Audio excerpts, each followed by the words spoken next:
जी नाजरीन, अस्सलाम वालेकुम। यूरोप इन्फो टीवी पे आपका वेलकम बैक। और आपका भाई आपके साथ आ गया जनाब आज की एपिसोड लेके। आज की एपिसोड में हम बात करेंगे कि सदाबहार होटल जो था वहाँ पे हम एंट्री जब हुई तो वहाँ पे हमारे साथ क्या निज़ाम हुआ।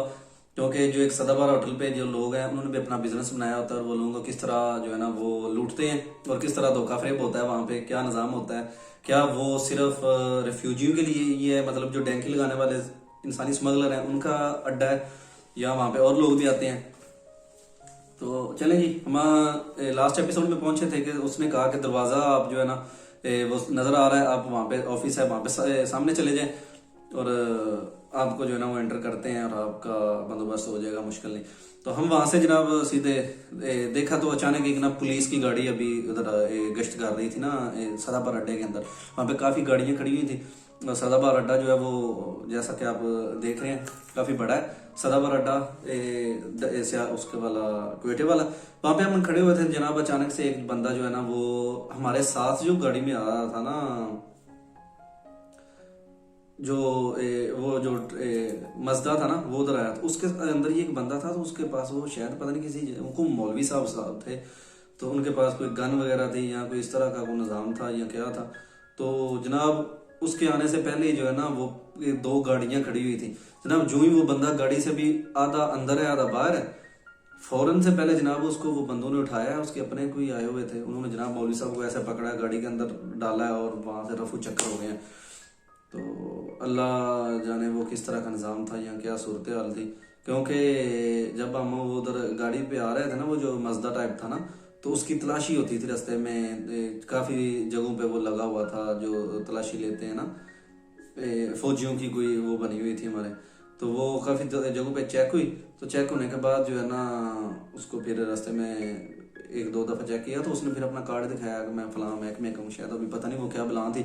दो लड़के थे उसके साथ, उनके पास भी पिस्टल थे और उस बंदे के पास भी पिस्टल था। तो वो जनाब उसको ले गए। तो हम और डर गए, हमने कहा यार ये बाकी बड़ा खतरनाक है। खैर वहां से हमने अपना सामान वगैरह उठाया, अपने बैग। उसने कहा कि बैग आपने पहने नहीं है, तो जूते तो नहीं पहने हुए वो जो डैंकी वाले होते हैं। हमने कहा नहीं। वो कहते हैं वो पंजाबी जूते हैं, उनकी फौरन से पता चल जाता है ये बंदा भागने वाला है। अभी वो आपने नहीं पहने, जब आपको हम कहेंगे आपने फिर पहनने हैं। जी ओके हो गया, ठीक है। वहां से जनाब हम अंदर दाखिल हुए सदाबहार होटल के।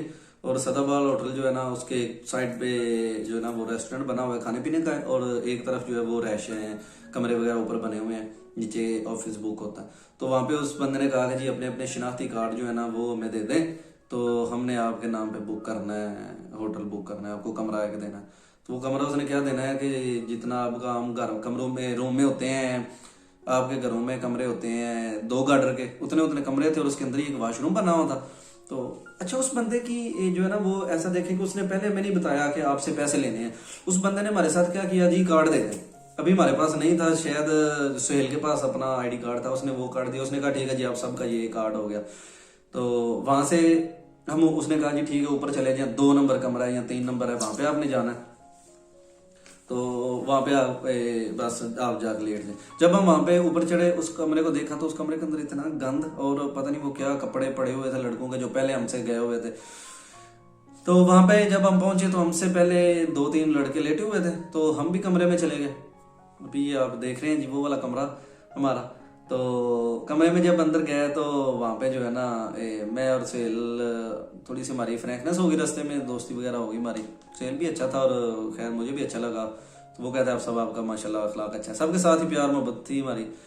तो रास्ते में बस इस तरह ही हम गप्पे शप्पे लगाते पहुंच गए। वहां पे कमरे में आए, वहां पे अभी सख्त भूख लगी हुई थी। तो वो बंदा जनाब क्या किया उसने, कहता है जी मुझे पता था आप लोगों को भूख लगी हुई है, मैं खाना लेके आ गया।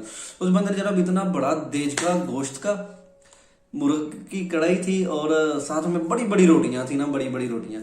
वो रोटियां लेके आ गया और खाया हमने, खूब पेट भर के खाया। पहले उसने कहा पहले नहा ले, अब के नहाने तक जनाब खाना आ जाएगा। हमने नहाए और खाना खाए आ गया, तभी साथ हमने खाना खाया, खूब पेट भर के खाया। जब अभी खाना खा लिया तो वो बंदे ने कहा जी अभी आप ये बंदा फी बंदा जो है वो 300-300 रुपया दे दे।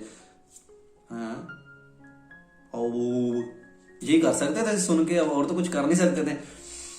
उसको जनाब हमने कहा कि यार क्या, वो कहता है भाई ये सदाबहार होटल है, आप इधर 2 दिन के मेहमान हैं तो हम आपकी खिदमत ना करें, ये तो हो ही नहीं सकता, देखें कितना कमाल का गोश्त आपके लिए पकाया। तो हमने भी कहा ठीक है यार चलें, ये पाकिस्तान में आखिरी खाना है, चलो आखिरी खाना है जी, दो पैसे दो। जनाब हमने उसको 5 बंदे थे तो हमने 300 रुपया दिया उसको, वो बन गया 1500 रुपया, मेरा ख्याल है 1500 ही बनता है ना। तो 1500 रुपया उसको जनाब हमने दे दिया एक टाइम के खाने का। 1500 का अगर घर में पकाते तो वो सारा महल्ला जो है ना वो इंजॉय कर लेता थोड़ा शोरा रख के। तो खैर अच्छा था, हमने भी कहा ठीक है कोई मुश्किल नहीं यार, 300 क्या बात है, बस यूरोप जा रहे हैं कमाने के लिए, वहां पे जाके कमाएंगे खाएंगे, बस अल्लाह खैर करेगा, मुश्किल नहीं है। वहां से फिर जनाब एक बंदा आया पठान छोटे कद का ना, वो अभी जो आप देख रहे हैं मेरे कि ये वाला बंदा बड़ा शरारती था यार, ये हर बंदे को तंग करता, वैसे ही दिल लगी कर लेता और लड़कों को आंखें आंखें मारता रहता, मुझे तुम सोने लग रहे हो, तुम लग रहे हो, तुम लग रहे हो, बड़ा कोई ना कोई ठरकी टाइप का था बंदा। तो इसने हमें कहा हाँ भाई जो लेना इधर से ले लो, रास्ते में आगे तुम्हें कुछ भी नहीं मिलेगा, इधर से मुझे तुमन ले लो, एक तुमन जो है ना 1000 का मैं तुमको 50,000 तुमन दूंगा, मैं तुम्हें 30,000 तुमन दूंगा, वो फला जो है वो 35,000 देता है, मैं तुमको 50,000 तुमन दे देता हूँ 1,000 का।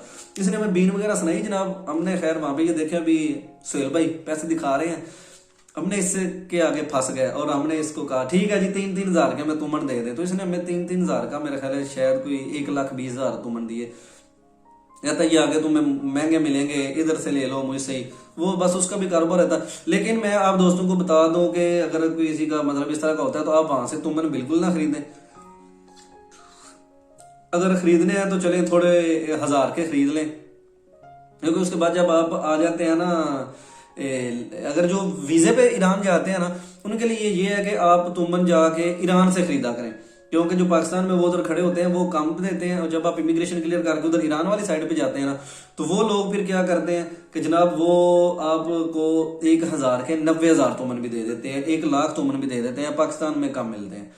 तो हमने ऐसे किया, हमने इधर से बस गलती की, हमने 3,000 के जो है ना वो तुमन ले लिए। उसने कहा जी अभी आप आज नहीं निकल सकते, वो बंदे थोड़े कम हैं तो कल आपको जो है निकालेंगे। तो एक रात फिर हमें उधर ही सोना पड़ा, तो एक रात उधर सो गए। तो उसके बाद जनाब फिर वहां पे फिर हमने 200 का खाना फिर खा लिया। हमने कहा जी अब खाना था क्या करते, तो नहाए फ्रेश हुए, रात को फिर सो गए और लोग आ गए, कमरा भरा गया। उसने हमें कहा जी जो जो लेना है ना आपने इधर से ले ले, तो रास्ते में आपको कोई चीज़ नहीं मिलनी, पानी ले लें, खजूरें ले लें, ये वो फलान टींग, आपका सफ़र है अभी, आपने यहाँ से यकमच जाना है, यकमच से आपने माशकिल जाना है, माशकिल से जो है ना वो आपको फिर आगे ईरान का बॉर्डर पास कराना है, फिर वहां से आपने जो है ना वो मीर जावा आपने जाना है। मीर जावा से जनाब फिर वो आपको करवाते करवाते बम चौकी, और जनाब वो क्या, अच्छा कुछ लोग जो है ना वो बम चौकी को बम चौकी समझते हैं कि ये फट जाती है, लेकिन इसके बारे में भी बताएंगे आपको ये बम चौकी चीज क्या है, ये इतना इसका खौफ क्यों है।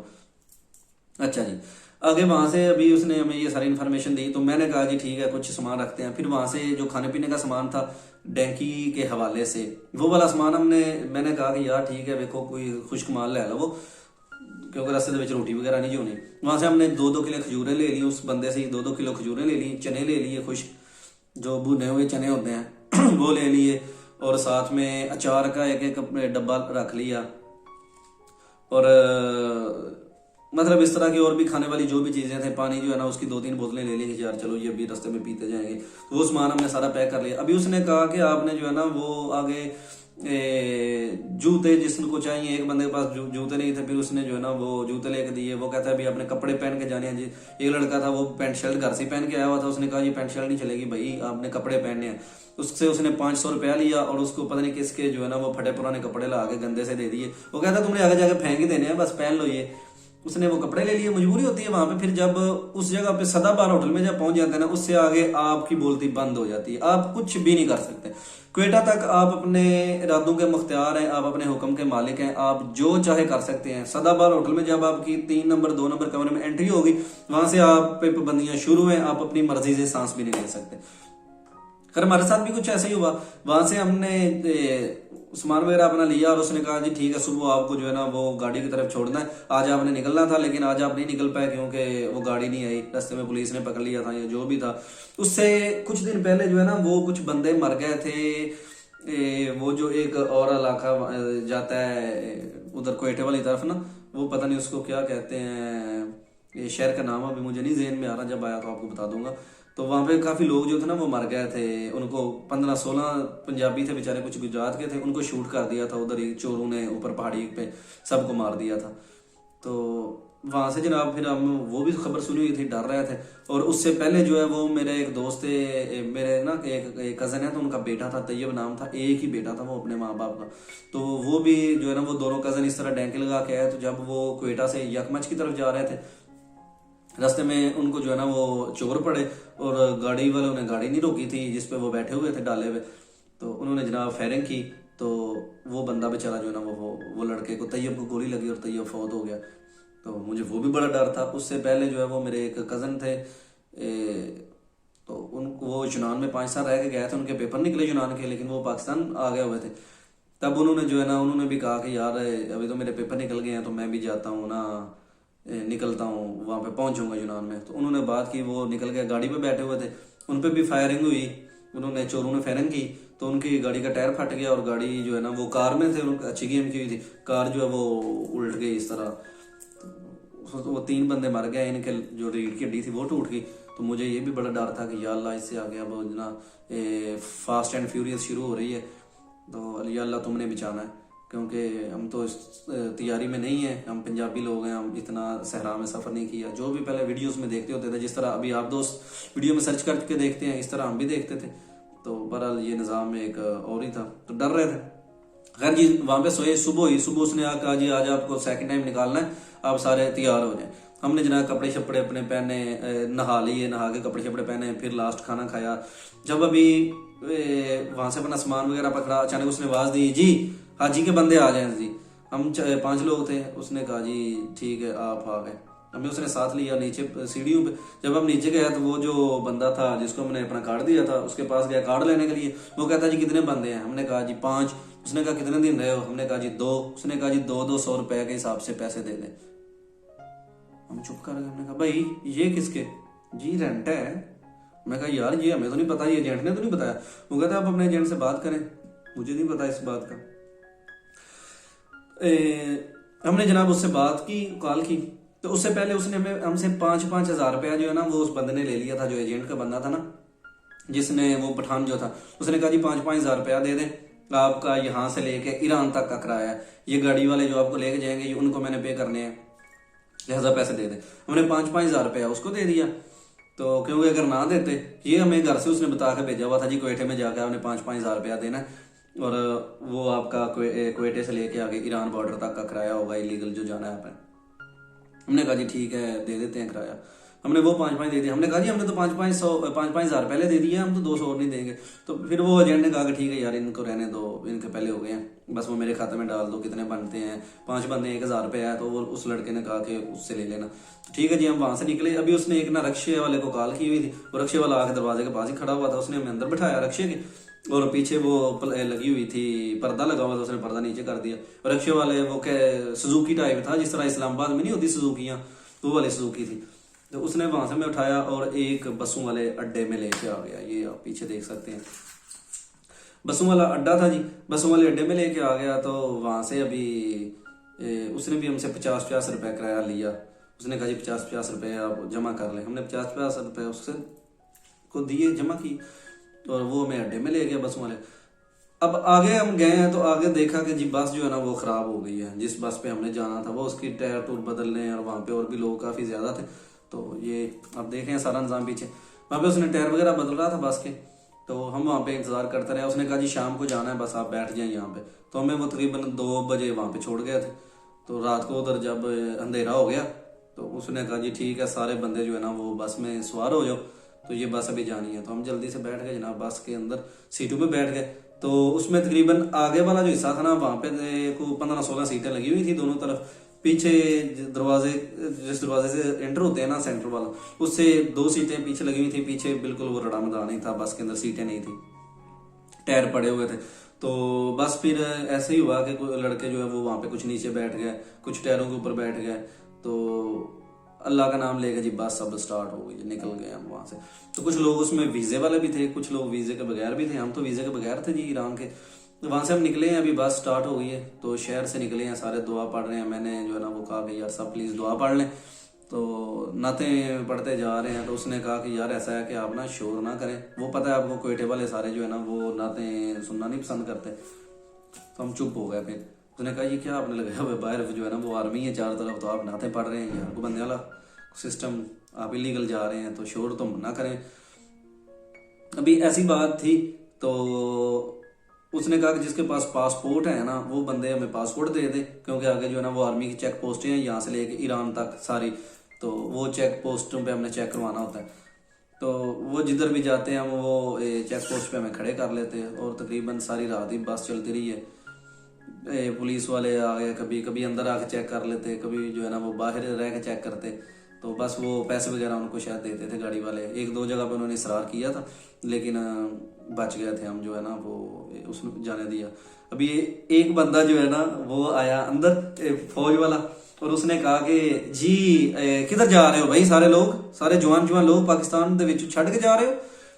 तो एक वो लड़का कहता नहीं भाई, हम जो इधर काम करते हैं ये आगे वो ना हम नौशकी शायद आता है कि नौशकी आता है, हाँ जी, नौटंकी है क्या, क्या है इस तरह का, पता नहीं क्या यार वो था, क्वेटे से ना आगे तफ्तान बॉर्डर की तरफ हम वहां पे जा रहे हैं। तो उसने कहा अच्छा जी सभी उत्थे जा रहे हो, उत्थे कोई नवी फैक्ट्री बनी है, असा कि अज तक पता नहीं चलिया, हाँ इस इलाके ने जो 10 साल गुजारी छोड़े ने, मिगी पता नहीं चलिया कि किहड़ी फैक्ट्री ने तुम जाने हो, बस जाने ही हो, उधरों आना कोई बंदा भी नहीं कि असी घर चले हाँ, छुट्टी ते चले हाँ, इत्थे काम करने आ, ਤੇ ਸਾਰਿਆਂ ਨੂੰ ਖੁਦ ਹੀ ਪਕੜ ਕੇ ਅਸੀਂ ਵਾਪਸ ਭੇਜਨੇ ਆ ਕਿ ਭਾਈ ਜਾਓ, ਤੁਹਾਡੀ ਪਾਕਿਸਤਾਨ ਵਿੱਚ ਜ਼ਰੂਰਤ ਹੈ, ਤੁਸੀਂ ਅਗਲੇ ਮੁਲਕ ਚਲੇ ਜਾਂਦੇ ਹੋ। ਮੇਰਾ ਠੀਕ ਹੈ ਜੀ, ਅੱਲਾਹ ਤੁਹਾਨੂੰ ਖੁਸ਼ ਰੱਖੇ। ਤੇ ਹਾਂ ਭਾਈ ਤੂੰ ਕਿੱਧਰ ਜਾ ਰਿਹਾ? ਤੇ ਉਹਨੇ ਕਿਹਾ ਜੀ ਮੈਂ ਜਾ ਰਿਹਾ ਵਾਂ फलाने शहर को, कहना मैं फलाने जा रहा हूँ। वो सब ने ना बस वो एक दूसरे पूछना शुरू कर दिया, यार इस रोड पे आगे जो है ना वो कौन कौन से शहर आते हैं। तो हमें जो है ना वो एक शहर का पता था, उसका जो है ना वो नौशकी है कि क्या है, मुझे उसका नाम नहीं आ रहा, तो मुझे भी उसका नाम आता था। तो मैंने उनको बताया वहां पे जाना है। सब पूछ रहे, मुझसे पूछा जी आप किधर जा रहे हैं, मैंने कहा जी नौशकी जा रहा हूँ। अच्छा जी सभी उधर जा रहे हैं। एक शानी मेरे साथ दूसरी सीट में बैठा था, वो कहता ओए किधर जा रहे हैं, कहता जी पाकिस्तान जा रहे हैं। ओए यार इतना हंसा यार ना। अच्छा वो नहीं सॉरी दोबारा कहता है कि तुम किधर से हो जी, मैंने कहा भाई शेखपुरा। आप किधर हो जी? लाहौर से। किधर हो जी? मैं अफजाबाद से। तुम किधर से हो जी? मुल्तान से। आप जी? मैं व्याड़ी से हूँ जी, मैं गुजरात से हूँ, मैं सियालकोट से हूँ। सब लड़के इस तरह बस बता रहे थे, तो एक अचानक एक लड़का और पीछे से बोला तुम किधर के जी? वो कहता है जी मैं पाकिस्तान से हूँ। यार सारे बंदे इतने हंस के ना, वो कहते हो भाई वो हेलो ये भी पाकिस्तान ही है, जब आगे जाओगे उनको बताना कि पाकिस्तान में हो, मुझे शहर का नाम बताओ। तो क्यों ऐसे आप करते हैं, जुल्म करते हैं आप अपने ऊपर पर। चलो ठीक है जाएं वहां से जनाब। अभी बस जो है ना वो निकल गई। अच्छा ये मैं आपको यार अंदर की सारी बातें वो वाली बता रहा हूँ कि जो कोई यूट्यूबर भी नहीं बताता, किसी ने नहीं बताया कि रास्ते में कौन कौन से वाकयात होते हैं और किन चीजों की तैयारी होनी चाहिए। तो अभी हमने वहां पे बूट वगैरह नहीं पहने हुए थे, कोई चीज भी नहीं पहनी हुई, बस वही सिंपल कपड़े और खिड़ी जूते पहने हुए थे।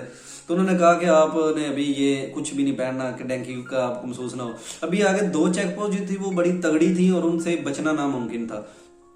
उन्होंने कहा कि यार यहाँ तो आपको उतारना पड़ेगा। तो यहाँ ठीक है आप ऐसा करेंगे, जिनके पास वीजे हैं वो अंदर बैठ रहे हैं, बाकी सारे जो है वो बस के ऊपर चढ़ जाए। उन्होंने हमें बस के ऊपर चढ़ा, रात ही वैसे भी, उन्होंने कहा बस के ऊपर चढ़ जाओ और ऊपर लेट जाओ, किसी बंदे की गर्दन ना नजर आए। उसने बड़ी तरतीब से जनाब, तकरीबन वो 60-70 लोग थे, तो जिनमें से 20 के पास पासपोर्ट पे वीजे लगे हुए थे, बाकी हम इलीगल थे। हमें उन्होंने ऊपर बस के लटा के तो ऐसे ऐसे करके ना, तो वो उधर उधर पाँव करके जनाब बंदे के साथ बंदा, तो उन्होंने ऊपर कपड़ा डाल दिया। उन्होंने कहा हिलना नहीं है। तब मेरे एक जो है ना वो सांस एक रंग आ रहा था, एक जा रहा था। मैंने कहा कि यार इन्होंने ऊपर बस के लटा दिए, अल्लाह ना करे अगर बस इस तरह को डगमगाती है फिर तो पक्के मरेंगे। तो अभी मैं कलमा शरीफ पढ़ रहा था, विरद कर रहा था ऐसा ही, तो अचानक से जनाब ब्रेक बज गई और फौजियों के गरजने की आवाज आई, ओ एक उधर झूले हो। तो एक साथ में फिर उनके पठान भी था, आवाजें तो आ रही थी। तो तकरीबन वहां पे जनाब हमारी बस जो है ना वो 1 घंटा खड़ी रही। अब वल्लाह आलम वहां पे क्या प्रॉब्लम थी, कुछ लड़के जिनके पास पासपोर्ट नहीं थे या जिनके वीजे नहीं लगे हुए थे वो अंदर बैठे हुए थे, 3-4। उन्होंने कहा 3-4 बैठ जो इनकी खैर है, तो उनको वो नहीं जाने दे रहे थे। वो कहते हैं ये कैसे आगे जा सकते हैं, इनका काम नहीं, बॉर्डर यहाँ से नजदीक है, ये नहीं जाएंगे, बस इधर ही रहेंगे। तो फिर वो पता है वो बंदे भी बिके होते हैं, जो एजेंट गाड़ी वाला होता है वो खुद एक बड़ा स्मगलर होता है, उसने लेके जाने होते हैं, उसने पैसे लिए हुए थे 5-5 हज़ार रुपया। उसने बस उनको भी शायद पता नहीं क्या को कहा या को फ़ोन वगैरह करवाया, क्योंकि उनका फिर रोज़ का काम होता है। तो बस उसकी बात जो है ना वो बन गई, तो उसने हमें वहाँ से आगे का सफ़र मूव करवाना था। तो बाकी चले यहाँ से इंशाल्लाह आगे जो है वो हम अपना तय करेंगे कि किस तरह हम यहाँ से कितनी देर में हम पहुँचे यकमच, और यकमच पहुँचने के बाद जो है ना वो सड़क के ऊपर ही गाड़ी वाले ने हमें किस तरह उतारा, और गाड़ी आई अचानक से, हमें उसने गालियाँ निकाली और डाले के अंदर, वहाँ से हमारी कुत्तों जैसी शुरू हो गई लाइफ। उसने धक्के मार मार के, ठुड्डे मार मार के आधी रात को गाड़ी में बिठाया, पहले तो भगाता गया उधर से हमें। तो खैर ये जितनी भी बातें होंगी आगे कि वहाँ से फिर यकमच से फिर जनाब वो मरमरा के हम माशकिल कैसे पहुंचे, माशकिल से आगे का सफ़र और वो सारा इंशाल्लाह नेक्स्ट एपिसोड में डिस्कस करेंगे। तब तक के लिए अपने भाई को दें इजाज़त और देखते रहें यूरोप इन्फो टीवी। जिन दोस्तों ने अभी तक चैनल को सब्सक्राइब नहीं किया, चैनल को सब्सक्राइब कर लें, वीडियो को लाइक करें, शेयर करें और बेल आइकन को जरूर प्रेस करें ताकि हर नई आने वाली वीडियो आप दोस्तों तक बर वक्त पहुंच सके। तो इंशाल्लाह मिलते हैं नई एपिसोड में, तब तक के लिए अल्लाह हाफिज़।